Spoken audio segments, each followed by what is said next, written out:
Now, a team of his family and colleagues are working to try to close the case, and a new Fox Nation series got unprecedented access into the process. Watch.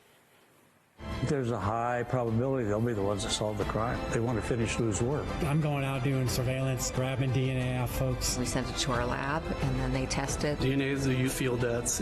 Listen, today, immediately, I thought about you when the judge in the Long Island serial killing case said, okay, whole genome sequencing, it's in. So what was your reaction to that? So it's a huge advance, and I believe it's the way our case will be solved. I think there's a really good chance it could be solved if it's implemented. I got nightmares in my head, I fear thoughts build up until I can't feel. My mind fills up into a creature, and it haunts me somewhere much deeper.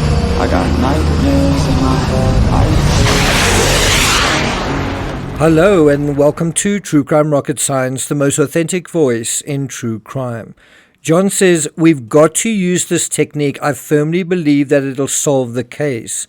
Well, I had a feeling John Ramsey would jump all over the Gilgo Beach ruling. I wrote about it on Patreon just a few hours ago, and I mentioned the Ramsey case, and sure enough, John has been on Fox News and News Nation just ahead of his appearance at CrimeCon in Denver in a few days, beating that drum. According to News Nation, John Ramsey told Banfield on Wednesday that he's meeting with police in the coming days after a New York judge allowed the prosecution to use evidence gathered from old, highly degraded DNA through genome sequencing by California lab Astria Forensics. Now, it would be interesting to know what Colorado's policy is on this particular system of testing.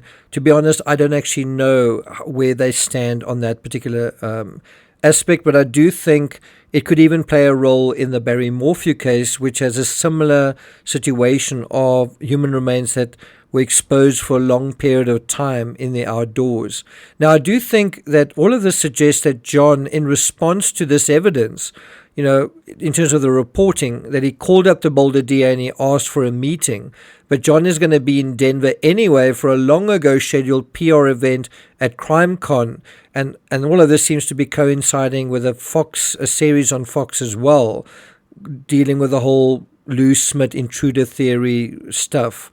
And so I'm sure that he scheduled a meeting with the cops as part of that deal all along. I'm not sure if it's fair to say that he saw this development and picked up the phone, because it is interesting that CrimeCon isn't mentioned anywhere in the article. And I mean, CrimeCon starts tomorrow in Denver.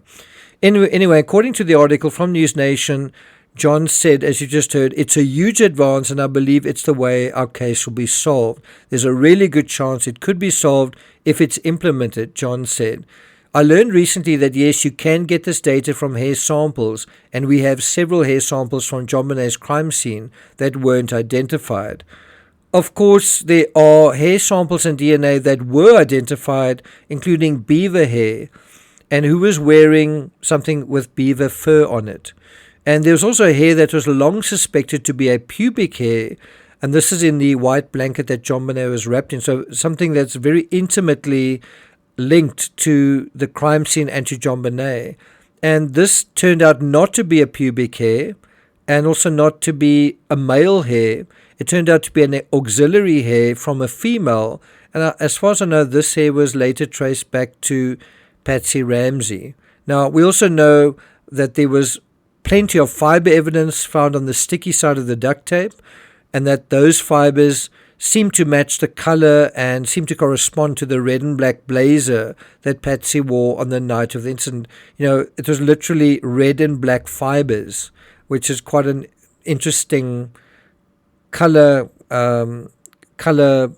pattern on the sticky side of the duct tape. Also very intimate to the crime scene. Now, scraps of DNA found under JonBenet's fingernails, who knows, perhaps whole genome sequencing could be used successfully there, but I'm sure any evidence that comes back that might identify as a Ramsey would simply be sneered at with an, of course our DNA is there. I picked her up and Patsy fell over her and wept, etc., etc. Now let's go to about 3 minutes in terms of this interview John gave with News Nation. I learned recently that, yes, you can get this data from a hair sample. We have several hair samples from JonBenet's crime scene that weren't identified. We donated hair and pubic hair. There's a pubic hair sample in JonBenet's blanket. Well, I didn't actually know that John references this pubic hair. Now, it's quite interesting that John, who should be the most au fait about this case, you would imagine bar none, doesn't seem to know the aftermath of the research that went into that hair. As I say, it wasn't a pubic hair. Maybe his experts are adamant that it was, but as I say, it seems to have turned out to be an auxiliary hair, which is a much smaller and finer hair. And, that's the kind of hair that you might get in your under your armpit or perhaps on your arm or something like that. And so, I think the information is quite clear that it wasn't a pubic hair. So it's quite interesting that he's still referring to it as a pubic hair, which makes it seem, I think, different to what it actually is. I've just spent a little bit of time doing some research on this, obviously redoing research I've done previously. And you'll see in 2012, James Kohler's book, Foreign Faction, came out, and that's when Kohler confirmed that the FBI mitochondrial testing did in fact take place. So that hair has been tested, and it was presumably sometime between August 98 and 2005. Now, this is an excerpt from Kohler's book. One particular sample of hair collected from the blanket that had been wrapped around JonBenet's body had initially given the appearance of being a pubic hair. Investigators thought this might belong to a male perpetrator. And so that is the inference that you draw. JonBenet, little girl, pubic hair, must be a male perpetrator.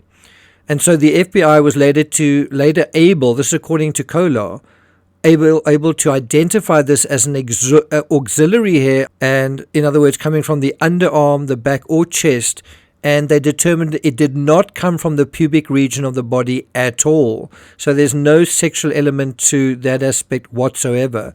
Mitochondrial DNA tests were run on this hair, and the FBI technicians determined that the hair shaft did not belong to an unidentified stranger. Patsy Ramsey could not be excluded as the source of the hair, and it was noted that it could have come from either Patsy or someone else in her maternal lineage. Now, that someone else could be Melinda Ramsey, but if you ask me, I think it's more likely to be Patsy than Melinda. But it is interesting how the pubic hair narrative evolved, and it's interesting that John seems unaware, or if he is aware, perhaps he disputes the veracity of the ultimate findings surrounding the hair. During the early phase, when the pubic hair was the focus of the investigation, the only family member who could be excluded was John Ramsey. Did you know that? And curiously, investigators initially thought that it might belong to Melinda, not John Andrew and not Burke either. Another aspect John Ramsey leaves out is that at the time that the pubic hair was under scrutiny, and I think that should be pubic hair in quotes, the Ramsey lawyers didn't want it tested. Strange that when we have this impression that it's the Boulder PD who refused to do DNA tests. Look at this excerpt from Perfect Murder, Perfect Town. Some of the detectives believe that the hair belonged to some family member, right? And were they right in terms of that supposition? But the couple's attorneys, John and Patsy's attorneys, had objected to doing the destructive test on this so-called pubic hair at this time. They insisted that it should be conducted only when a suspect had been matched to other elements of the crime. And we know ultimately what happened when it was tested. Those tests didn't appear to reveal that it belonged to a male, or that it was a pubic hair to begin with, or that it was from an intruder. So I still don't even understand why people want to talk about pubic anything, because something much clumsier took place. A paintbrush was used. Anyway, in Lawrence Schiller's book Perfect Murder, Perfect Town, he describes the initial evolution of the pubic hair narrative, but not the conclusion, which came about 5 years after Schiller's book. so around about 2005.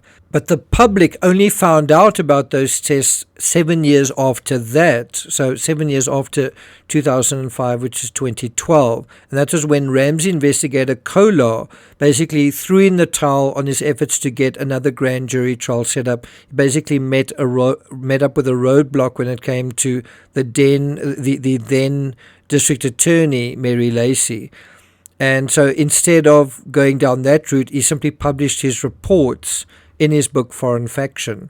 You can read the complete history of the evolution of the pubic hair narrative at the link that I've posted on Patreon.